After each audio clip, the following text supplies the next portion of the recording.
Hello students, my name is Rohit Penuli and I am from ICT Virtual Classroom Dehradun. कैसे हैं आप सभी? मेरे ख्याल से बहुत अच्छे होंगे, फिट होंगे, फाइन होंगे। हम क्लास 12th केमिस्ट्री कर रहे हैं जिसके अंदर हमारा चैप्टर कोऑर्डिनेशन कंपाउंड चल रहा है। पिछले भाग में हमने बात की थी कुछ कोऑर्डिनेशन कंपाउंड की बारे में हमने बात की थी। ऑक्सीडेशन नंबर हमने जाना था किस तरीके से निकालते हैं। आज वहीं से अपना टॉपिक आगे स्टार्ट करेंगे। तो चलते हैं बच्चों स्मार्ट बोर्ड की तरफ।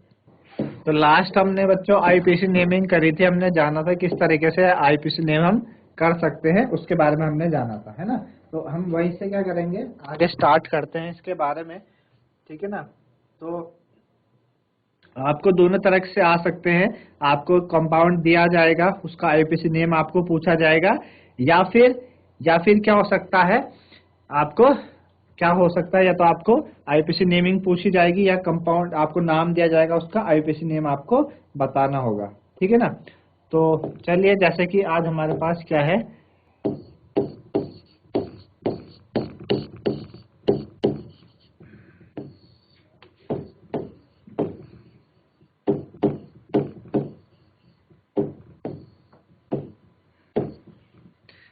ठीक है ना। आज हमारे पास क्या है, हम नेमिंग से कंपाउंड बनाने की कोशिश करेंगे।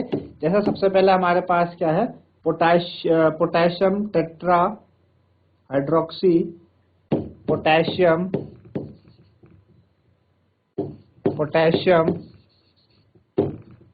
Tetra potassium tetra hydroxy, potassium tetra हाइड्रोक्सीडो,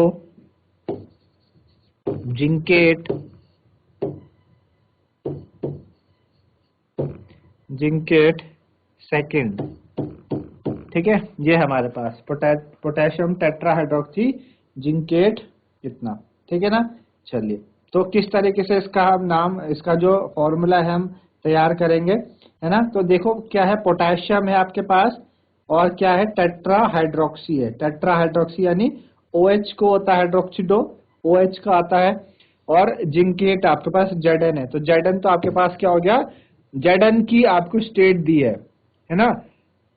जो स्टेट दी आपको Zn की दी है 2, यानी Zn आपके पास क्या सेंट्रल एटम है, तो Zn ऐसे आ जाएगा। उसके बाद आपके पास OH, उसका होल 4, है ना, होल 4। अब उसने बोला पोटेशियम, तो पोटेशियम लिगेंड तो होगा नहीं। पोटेशियम जब लिगेंड नहीं है और सेंट्रल एटम जिंक है, जब वो सेंट्रल एटम भी नहीं है, इसका मतलब वो आपका काउंटर आयन है, वो बाहर रहा होगा, है ना। तो बाहर हम इस तरीके से लिखेंगे। अब आपको देखो कि उसकी जो ऑक्सीडेशन स्टेट है वो कितनी दिखा रहा है, 2 दिखा रहा है ना। तो 2 कैसे आ सकती है भाई, इसकी ऑक्सीडेशन स्टेट आपकी 2 इस तरीके से आ सकती है, जब यहाँ पे K2 हो तब जाके आपकी Zn की ऑक्सीडेशन स्टेट आ जाएगी कितनी, आपके पास 2 आ जाएगी, है ना। आई बात समझ में, ठीक है ना। तो इस तरीके से हो सकते हैं, क्योंकि OH -1 होता है चार्ज, OH का -1, अगर आप इसकी ऑक्सीडेशन स्टेट निकालें तो ये कितना हो जाएगा 2, K का 1 होता है 2 × 1 प्लस Zn का आप X मानेंगे, OH -1 × 4, ऊपर कोई चार्ज नहीं है, न्यूट्रल है, तो क्या आ जाएगा 2 + X - 4 = 0। तो X +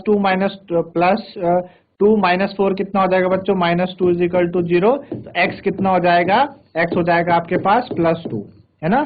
X कितना हो जाएगा, X आपके पास +2 हो जाएगा, ठीक है ना। X आपके पास हो जाएगा +2। आई बात समझ में। तो ये आपका सारा का सारा इस तरीके से हमने देखा कि यहाँ पे K2 आना चाहिए था, ठीक है ना। तो ये इसका आंसर हो गया, ठीक है ना। चलिए अगला देखिए आप, अगला है हमारे पास second, tetra carbonyl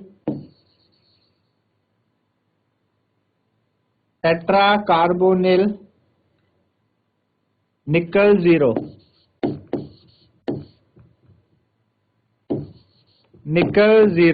tetra carbonyl निकल 0, ठीक है ना। ये हमको बताना है।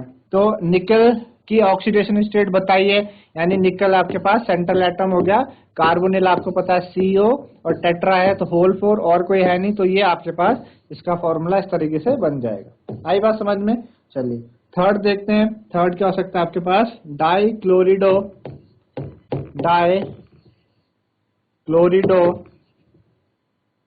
डाइक्लोरिडो बिस डाइक्लोरिडो base ethane, डाइक्लोरिडो base ethane 1,2 diamine, 1,2 diamine, diamine cobalt, cobalt third, ठीक है ना। डाइक्लोरिडो base ethane 1,2 diamine cobalt third, ठीक है ना। ये आपके पास है डाइक्लोरिडो base ethane 1,2 diamine cobalt third, ठीक है ना। अब कोबाल्ट आपके पास सेंट्रल एटम हो गया क्योंकि उसकी ऑक्सीडेशन स्टेट हमको दी है। अब डाइक्लोरिडो है यानी Cl2 हो जाएगा आपके पास, Cl2, और बिस इथेन 1,2 डायमीन को हम क्या लिखते हैं बच्चों, En लिखते हैं, और बिस है तो यानी इसका प्रीफिक्स क्या हो जाएगा 2, है ना, इसका प्रीफिक्स हो जाएगा 2। इस तरीके से ये आपके पास क्या बन जाएगा, आपके पास कोऑर्डिनेशन कंपाउंड ये आपका बन जाएगा, ये आपका कोऑर्डिनेशन कंपाउंड इस तरीके से बन जाएगा। आई बात समझ में आपको, तो किस तरीके से करना है आपको, इस तरीके से करना है, ठीक है ना। चलिए अगला देखते हैं बच्चों क्या है, tetra ammine fourth, tetra, tetra अमीन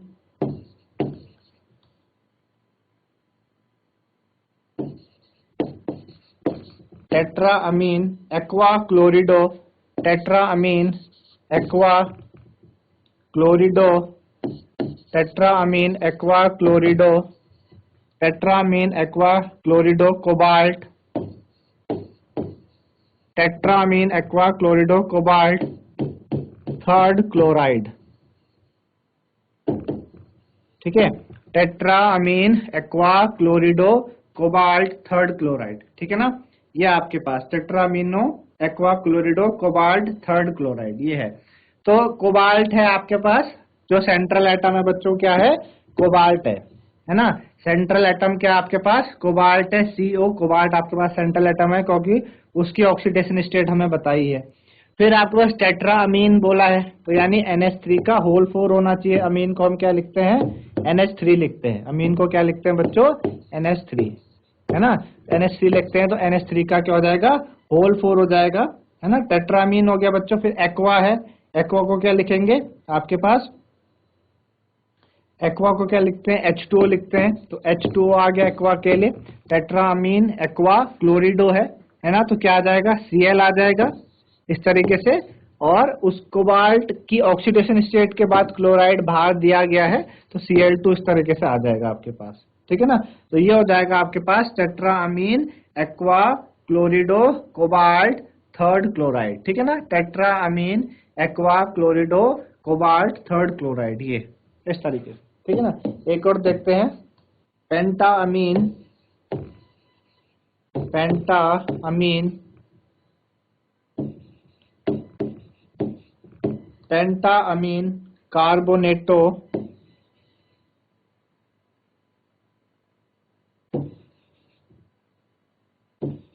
penta ammine carbonato cobalt third chloride, cobalt third chloride, ठीक है। तो वही वापस से कोबाल्ट की ऑक्सीडेशन स्टेट दी है यानी वो सेंट्रल एटम हो गया। फिर आपके पास पेंटा अमीन बताया, हमको क्या बताया, पेंटा अमीन। तो पेंटा अमीन के लिए क्या आ जाएगा, NH3 का होल 5 आ जाएगा। पेंटा अमीन के लिए NH3 का होल 5 आ जाएगा। फिर कौन है आपके पास, कार्बोनेटो है तो CO3 होता है। कार्बोनेटो को क्या लिखते हैं, CO3, क्योंकि कार्बोनेटो क्या है आपका एनायन है। तो हमने बात की थी भाई एनायन के पीछे क्या आता है, कोई एनायनिक लिगेंड हो तो उसके पीछे क्या आएगा आपके पास, O आता है, कार्बोनेटो आ जाएगा, ठीक है ना। तो पेंटा अमीन कार्बोनेटो ये हो गया आपके पास, कार्बोनेटो के लिए CO3 आया, ठीक है ना। इसको CO बड़ा आता है क्योंकि कार्बोनेट में CO और 3 आपके प्रीफिक्स में आता है, ठीक है ना। ये हो गया। देन उसके बाद हमको बोला देन क्लोराइड है तो बाहर आपके पास क्या आ जाएगा, Cl आ जाएगा, ठीक है ना। तो बाहर आपके पास Cl आ जाएगा, ठीक है ना। तो ये आपके पास इस तरीके से आपने देखा कि कैसे आपको अगर नाम दिया है, on the basis of name you have form the formula of that compound, okay, ठीक है ना। तो चलिए बच्चों ये था आपके पास इस तरीके से कोऑर्डिनेशन कंपाउंड के बारे में। अब बात करते हैं आइसोमेरिज्म की, है ना। आइसोमेरिज्म होती है कि आइसोमेरिज्म कोऑर्डिनेशन कंपाउंड में कैसे वर्क करती है। Isomerism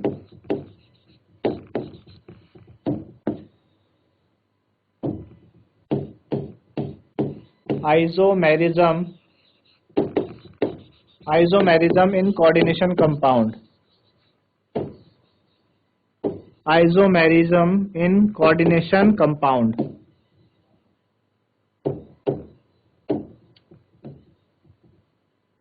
isomerism in coordination compound, ठीक है ना।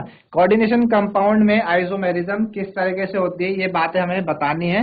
आइसोमेरिज्म इन कोऑर्डिनेशन कंपाउंड, तो आइसोमर्स आपको पता है कि आइसोमेरिज्म एक्चुअल में होती क्या है कि आपके पास मॉलिक्यूलर फॉर्मूला सेम हो लेकिन स्ट्रक्चरल में डिफरेंट हो, अरेंजमेंट जो ऑफ एटम है उसमें जो डिफरेंस होता है उसको हम आइसोमेरिज्म बोलते हैं, है ना। हम बोल सकते हैं कि आइसोमर्स क्या होते हैं एक्चुअल में, आपने क्लास 11th में भी पढ़ा था कि isomers are two or more, isomer are two or more compound, isomer are two or more compounds, ठीक है, that have, isomers are two or more compound that have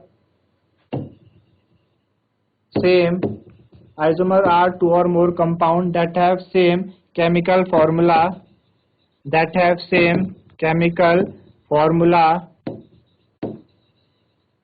ठीक है, but different arrangement, but different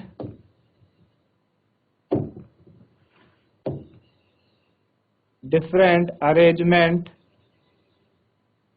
of atoms, है ना। आपको atoms का arrangement आपको different देखने को मिलेगा उस कंपाउंड में, ठीक है ना। उसको हम बेसिकली क्या कहते हैं बच्चों, आइसोमेरिज्म कहते हैं, ठीक है ना। इसको आइसोमर, तो आइसोमेरिज्म आपकी जो होती है, दो तरीके के आइसोमर्स होते हैं, दो तरीके की आइसोमेरिज्म होती है। पहला stereo, stereo isomerism, stereo isomerism, और दूसरी होती है बच्चों स्ट्रक्चरल आइसोमेरिज्म, स्ट्रक्चरल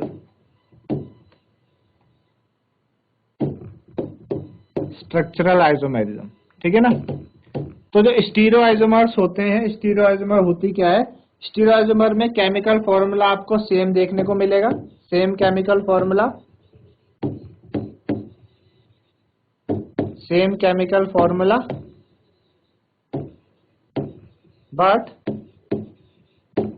होता क्या है इसमें, केमिकल फॉर्मूला सेम होता है लेकिन होता क्या है, हैव डिफरेंट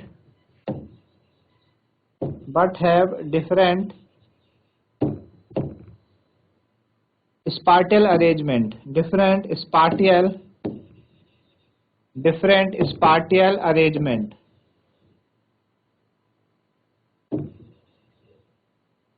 ठीक है, have same chemical formula but have different spatial arrangement. तो इसको हम स्टीरियो आइसोमर्स कहते हैं। और स्टीरियो आइसोमर आपके दो तरीके के होंगे, एक तो ज्योमेट्रिकल, एक ज्योमेट्रिकल होता है और एक होता है ऑप्टिकल, ठीक है, एक ज्योमेट्रिकल और एक ऑप्टिकल, ठीक है ना। स्टीरियो आइसोमेरिज्म एक्चुअल में है क्या, same chemical formula but have different spatial arrangement, chemical formula same होगा लेकिन स्पाटियल अरेंजमेंट क्या कैसा होता है, डिफरेंट होता है, उसको हम ये बात कहते हैं। तो ज्योमेट्रिकल और एक ऑप्टिकल, एक ज्योमेट्रिकल एक ऑप्टिकल, दो तरीके के होते हैं, ठीक है ना। एक क्या होता है, एक ज्योमेट्रिकल होता है, एक ऑप्टिकल होता है। तो ये बच्चों स्टीरियो आइसोमर्स कहलाते हैं, ठीक है ना। तो स्टीरियो आइसोमर्स के बारे में हम बात करेंगे। सबसे पहले हम ज्योमेट्रिकल आइसोमरिज्म की तरफ जाते हैं। ज्योमेट्रिकल आइसोमेरिज्म,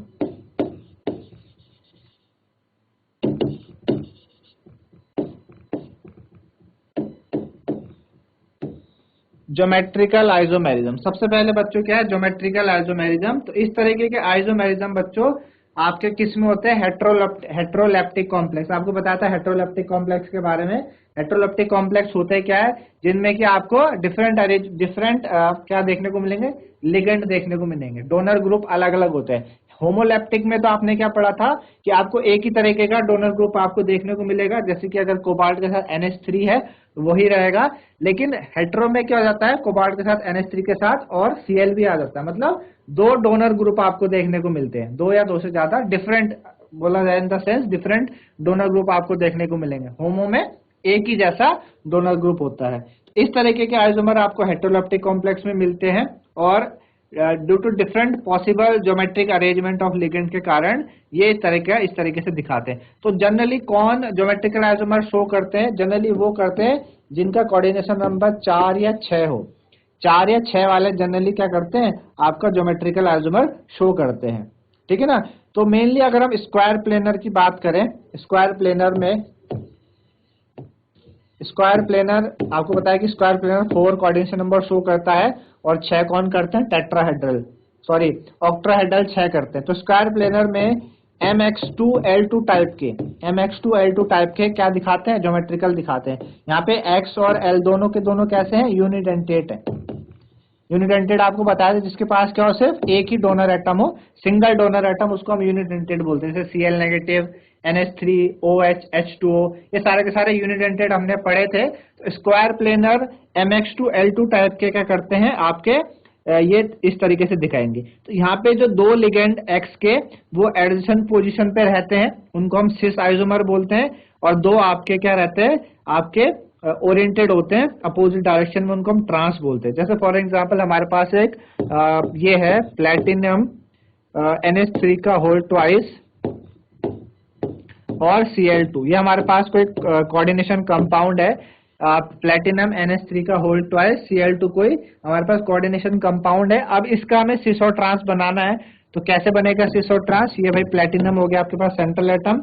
आपने देखा कि NH3 दोनों के दोनों कैसे हैं? एडजेसेंट पोजीशन पे, दोनों के दोनों NH3 एडजेसेंट पोजीशन पे है। और यहाँ पे आपके पास एक Cl है, एक Cl है, तो ये आपके पास क्या होगा? सिस हो गया। ठीक है ना? और इसका आप क्या बनाएंगे?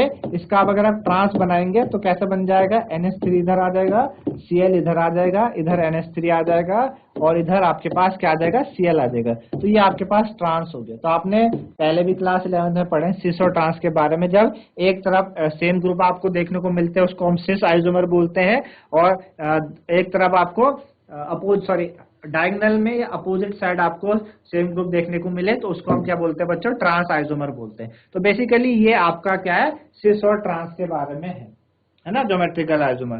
तो आपको समझ आएगा कि इस तरीके से होता है। जो दूसरे स्क्वायर प्लेनर कॉम्प्लेक्स है, दूसरा जो स्क्वायर प्लेनर कॉम्प्लेक्स है वो भी क्या करते हैं? इस तरीके के आइसोमर शो करते हैं। बट हमने देखा कि जैसे कि आपके पास कोई ऑक्टाहेड्रल कॉम्प्लेक्स है, ऑक्टाहेड्रल कॉम्प्लेक्स, अभी हमने स्क्वायर प्लेनर की बात करी।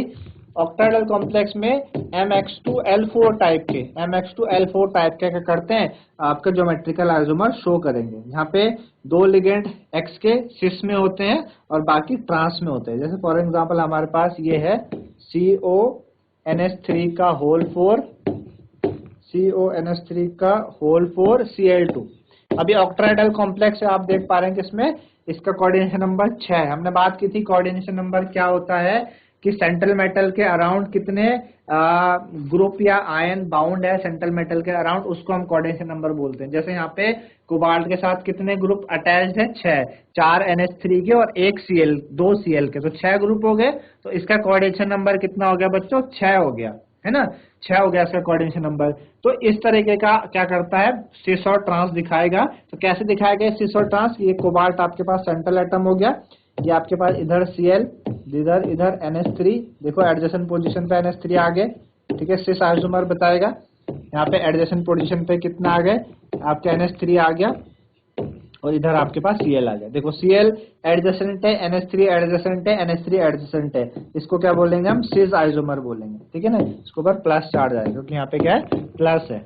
ठीक है ना? इसी तरह इसका ट्रांस अगर हमें बनाना है तो एक कोबाल्ट हो गया, इधर आपके पास Cl, इधर आपके पास Cl, ये NH3, दिस इज NH3, ने अपोजिट चलेंगे, डायगनली चलेंगे अब, है ना? जो लिगेंड है कैसे चलेंगे? डायगनली चलेंगे। तो इधर हो गया, इसको क्या बोला बच्चों हमने? ट्रांस बोला। क्या बोला इसको? ट्रांस बोला। तो इसके ऊपर भी क्या आ जाएगा बच्चों? प्लस आ जाएगा, है ना? इसके ऊपर भी क्या आ जाएगा बच्चों? प्लस आ जाएगा। ठीक है ना? तो इस तरीके के ज्योमेट्रिकल आइसोमर शो करते हैं। मेरे ख्याल से आपको समझ में आया होगा। तो अभी जो हमने बात करी MX2L4 ऑक्टाहेड्रल में या MX2L2 टेट्राहेड्रल स्क्वायर प्लेनर में, वो वहां पे सारे के सारे जो लिगेंड थे वो यूनिडेंटेड लिगेंड थे जिनके पास एक ही डोनर एटम था। एक ही डोनर एटम था, यूनिडेंटेड लिगेंड थे। अभी अगर हम बात करें कि भाई डाइडेंटेड लिगेंड भी क्या इस तरीके के कंपाउंड को शो करते हैं डाइडेंटेड, तो उसके बारे में देखते हैं। डाइडेंटेड भी इस तरीके के शो करते हैं, जैसे कि हमारे पास एग्जांपल हो गया इसका COCl2En का होल ट्वाइस, है ना, ये डाइडेंटेड है। यहाँ पे जो En है इथेन 1,2 डायमीन, ये एक डाइडेंटेड लिगेंड है ना। इसके पास दो डोनर एटम होते हैं। इसका सीस और ट्रांस आप बनाएंगे तो कैसे बनेगा, ये कोबाल्ट हो गया आपके पास, दिस इज Cl, ये Cl एडजेसेंट पोजीशन पे आ गए, ठीक है। और ये आपके पास इस तरीके से En आया, ये, और ये आपके पास इस तरीके से En आया। ये क्या हो गया बच्चों, सिस हो गया, क्योंकि एडजेसेंट पोजीशन पे है। इसका अगर आपको ट्रांस बनाना है तो कैसे बनेगा, CO, इधर आपके पास Cl आ गया, इधर आपके पास क्या आ गया, Cl आ गया, ये दिस इज आपके पास En, ठीक है ना, ये इधर आपके पास En। अब आप देखो कहाँ चले गए, डायगनली चले गए, डायगनली चले गए ना, अपोजिट हो गए एक दूसरे के डायगनली, इसको बोलेंगे हम ट्रांस। तो डाइडेंटेड लिगेंड भी इस तरीके के आइसोमर को क्या कर सकते हैं बच्चों, शो करते हैं डाइडेंटेड लिगेंड। आई बात समझ में आपको, है ना। तो इस तरीके के ये होते हैं, ओके। तो इस तरीके के आपके ज्योमेट्रिकल आइसोमर मेरे ख्याल से समझ में आए। ज्योमेट्रिकल में जनरली सिस और ट्रांस की बात होती है, ठीक है ना। अब ऑप्टिकल आइसोमर की बात करते हैं। ऑप्टिकल आइसोमर, अच्छा उससे पहले एक क्वेश्चन आता है आपके पास। क्वेश्चन ये है कि why is geometrical isomerism, why is geometrical isomerism, why is geometrical isomerism not possible, why is geometrical isomer not possible, why is geometrical isomer not possible in tetrahedral complex, in tetrahedral complex, है ना। Why is geometrical isomerism not possible in tetrahedral complex having two different type of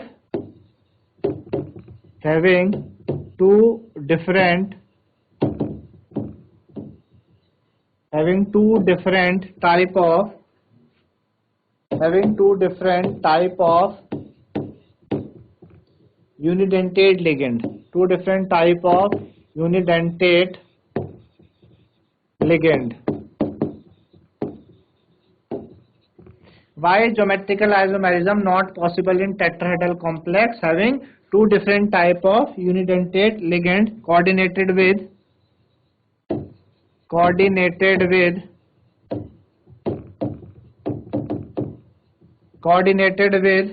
the central metal ion, coordinated with the central metal ion, coordinated with the central metal ion, ठीक है। ये जवाब आपको देना है कि भाई ज्योमेट्रिकल आइसोमेरिज्म आपका टेट्राहेड्रल कॉम्प्लेक्स क्यों नहीं शो करता। अभी हम बात कर रहे हैं कि स्क्वायर प्लेनर और ऑक्टाहेड्रल कॉम्प्लेक्स में ही आपको क्या देखने को मिल रहा है, ज्योमेट्रिकल आइसोमेरिज्म देखने को मिल रहा है। टेट्राहेड्रल कॉम्प्लेक्स में आपको ये देखने को नहीं मिल रहा है ना। जब भी वहां पे भी दो डिफरेंट टाइप की यूनिडेंटेड लिगेंड है मौजूद है सेंट्रल मेटल के साथ, तो भी हमें tetrahedral complex geometrical isomerism show नहीं करता। तो ऐसा क्यों नहीं करता, ऐसा इसलिए नहीं करता क्योंकि जो रिलेटिव पोजीशन होगी यहाँ पे यूनिडेंटेड लिगेंड की, है ना, जो सेंट्रल एटम से जब अटैच्ड होंगे यूनिडेंटेड लिगेंड, तो उनकी जो रिलेटिव पोजीशन होती है एक दूसरे के साथ, है ना, वो कैसी हो जाती है, सेम हो जाती है। इस वजह से ये आपका ज्योमेट्रिकल आइसोमर शो नहीं करता, क्योंकि सेम, अब एक में तो सेम हो गए, सिस में तो हमने चलो मान लिया कि सेम है, लेकिन ट्रांस के लिए तो उन्हें अपोजिट जाना पड़ेगा ना, तो वो सेम ही रहती है, अपोजिट नहीं जा पाती। तो इस वजह से हम कहते हैं कि रिलेटिव पोजीशन के कारण ये आपके टेट्राहेड्रल कॉम्प्लेक्स ज्योमेट्रिकल आइसोमेरिज्म नहीं शो करते। तो क्या रीजन होगा, because the relative position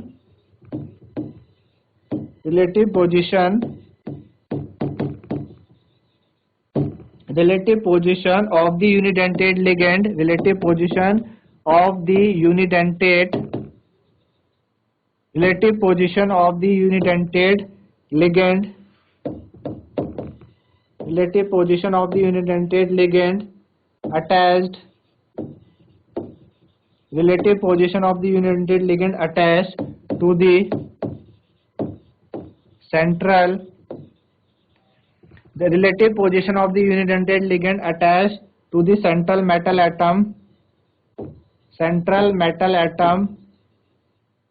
are the same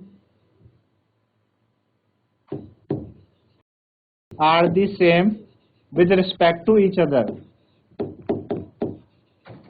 Are the same with respect to each other. With respect to each other. ठीक है, इस वजह से आपके टेट्राहेड्रल कॉम्प्लेक्स आपके ज्योमेट्रिकल आइसोमर को शो नहीं करेंगे. तो ये रीजन है बेसिकली. ठीक है ना. चलिए, तो ऑप्टिकल आइसोमर की तरफ बढ़ते हैं. ऑप्टिकल आइसोमर क्या है?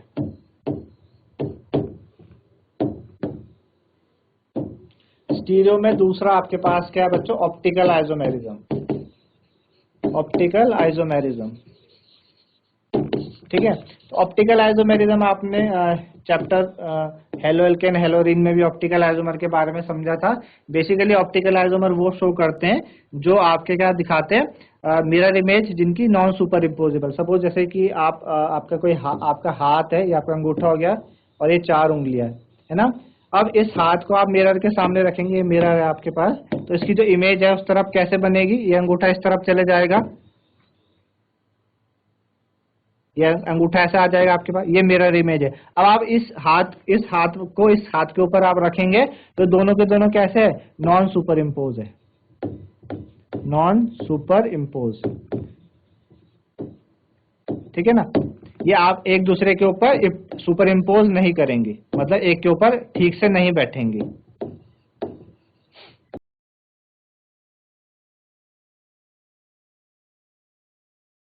ठीक है ना, एक दूसरे के ऊपर फिट नहीं बैठेंगे, क्योंकि इसका अंगूठा, क्योंकि 4 उंगलियां तो एक के ऊपर एक आ जाएंगी, लेकिन जो अंगूठे हैं वो एक के ऊपर एक नहीं बैठेंगे. तो जो ऐसे कंपाउंड होते हैं अपने मिरर इमेज के, जो नॉन सुपर इम्पोजिबल होते हैं, वो ही क्या करते हैं? ऑप्टिकल आइसोमर को शो करते हैं. और इन्हीं को, जो non super imposable mirror image होती है, इन्हीं को हम इनैंशियोमर भी कहते थे, है ना. इन्हीं को हम क्या कहते थे? इनैंशियोमर भी कहते थे. ठीक है ना, इन्हीं को हम क्या कहते थे बच्चों? इनैंशियोमर भी कहते थे. ठीक है, और यही क्या होते हैं आपके? कायरल कंपाउंड भी होते हैं. कायरल कार्बन भी वो होता है जो क्या करते हैं? Non super imposable mirror image आपकी शो करते हैं, उन्हीं को हम कायरल कार्बन भी कहते हैं, है ना. तो अब एग्जांपल देखो किस तरीके का, कौन से ऐसे आपके शो करते हैं, आपके ज्योमेट्रिकल आइसोमर किस तरीके शो करते हैं. सपोज हमारे पास ये एग्जांपल है, जैसे कि PT Cl2 En का होल ट्वाइस +2, है ना. ये हमारे पास है. अब ये क्या ऑप्टिकल को शो करेगा कि नहीं करेगा वो देखते हैं. ठीक है ना. तो ये आपके पास प्लेटिनम होगा, सेंट्रल एटम इधर है, एक क्लोरीन आपके पास इधर हो गया. ठीक है ना. ये आपके पास, ये आपका डाइडेंटेड लिगेंड है En, और दूसरा En आपके पास ये आ जाएगा. ठीक है ना, इस तरह. अब इसकी जो मिरर इमेज है, मिरर इमेज कैसे बनेगी इसकी? भैया PT है ना. अब Cl तो इधर को आ जाएंगे आपके पास, दोनों Cl, इसका जो Cl है दोनों तरफ, इधर को एक इधर, और En आपके इस तरफ चले जाएंगे. मिरर इमेज जो उसकी देखोगे आप यहाँ पर, और ये. ठीक है ना. तो ये वाला कैसा होता है बच्चों? डेक्स्ट्रो, और ये वाला लीवो रोटेटरी, है ना. डेक्स्ट्रो और लीवो आपने पढ़ा था वहां पे कि भाई डेक्स्ट्रो कौन होता है? जो प्लेन पोलराइज लाइट को क्या करे? टुवर्ड्स राइट की तरफ घुमा दे. वो कंपाउंड जो प्लेन पोलराइज लाइट को क्या करे? राइट की तरफ घुमा दे, वो डेक्स्ट्रो रोटेटरी. और जो प्लेन पोलराइज लाइट को आपका लेफ्ट की तरफ घुमा दे, वो लीवो रोटेटरी. तो ये अब देखेंगे आप इनको, ये इसको उठा के आप इसके ऊपर रखो, ये इसकी क्या है? मिरर इमेज है. तो दोनों के दोनों नॉन सुपर इम्पोज होंगी. तो ऐसे जो कंपाउंड है जो non super imposable mirror image बनाते हैं, उन्हीं को हम क्या कहते हैं बच्चों? ऑप्टिकल आइसोमर वो शो करते हैं आपके. ठीक है ना. इस तरीके के जो कंपाउंड होते हैं वो ऑप्टिकल आइसोमर को शो करते हैं. ठीक है ना. तो ये थे आपके पास स्टीरियो में, पहला ज्योमेट्रिकल, दूसरा आपका ऑप्टिकल आइसोमर. अब बात करते हैं स्ट्रक्चरल आइसोमर की. जो सेकंड है आपके पास स्ट्रक्चरल आइसोमर, स्ट्रक्चरल आइसोमेरिज्म. ठीक है, स्ट्रक्चरल आइसोमेरिज्म। अब स्ट्रक्चरल आइसोमेरिज्म में सबसे पहला जो है लिंकेज आइसोमेरिज्म, लिंकेज,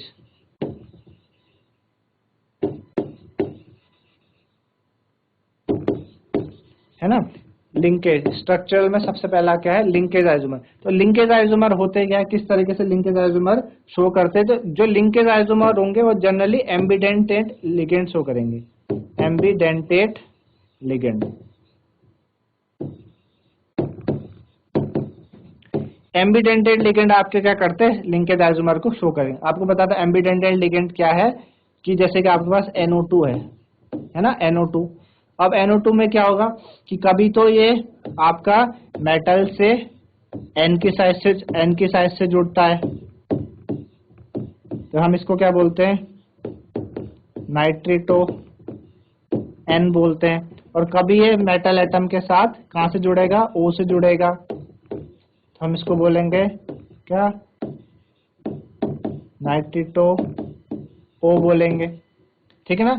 ऐसे जो एम्बिडेंटेड लिगेंड है वो क्या करेंगे, आपके लिंकेज आइसोमर शो करते हैं। जैसे हमारे सपोज कोई कंपाउंड है CO, है ना, CO NO2 ये आपके पास है सपोज, ये तो हमने कहा ये लिंकेज आइसोमर शो करेगा।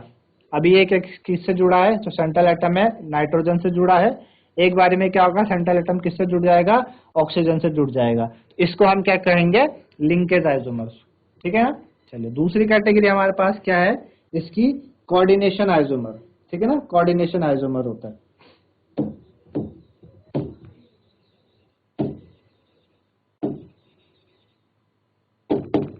कोऑर्डिनेशन आइसोमेरिज्म, कोऑर्डिनेशन आइसोमर बोलो, आइसोमेरिज्म, ठीक है ना। अब कोऑर्डिनेशन आइसोमेरिज्म या कोऑर्डिनेशन आइसोमर होंगे क्या, कोऑर्डिनेशन आइसोमर में क्या होगा कि जो इनका जो लिगेंड है, आपके पास लिगेंड है, उनके बीच में क्या होने लगता है, ट्रांसफर होने लगता है। लिगेंड के बीच में क्या होने लगता है, ट्रांसफर होने लगता है। सपोज जैसे हमारे पास ये है CONH3 का होल 6 एक कंपाउंड ये है हमारे पास, और एक कंपाउंड हमारे पास क्या है, COCN का होल 6, है ना, ये Cr,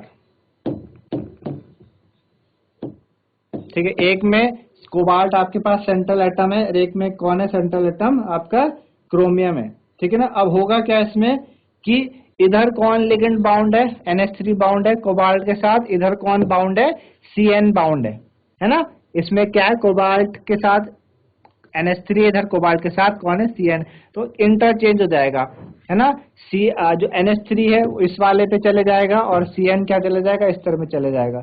इस तरीके के जो आइसोमर होंगे उनको हम बोलेंगे कोऑर्डिनेशन आइसोमेरिज्म, ठीक है ना। इस तरीके के आइसोमर को हम जनरली कोऑर्डिनेशन आइसोमर बोलते हैं, कि इन्होंने क्या करा, कोऑर्डिनेशन आइसोमर में NH3 क्रोमियम के साथ चले गया, और जो CN था वो कोबाल्ट के साथ चलेगा, ठीक है ना। तो बेसिकली ये आपके पास हमने बात करी लिंकेज और कोऑर्डिनेशन आइसोमेरिज्म की।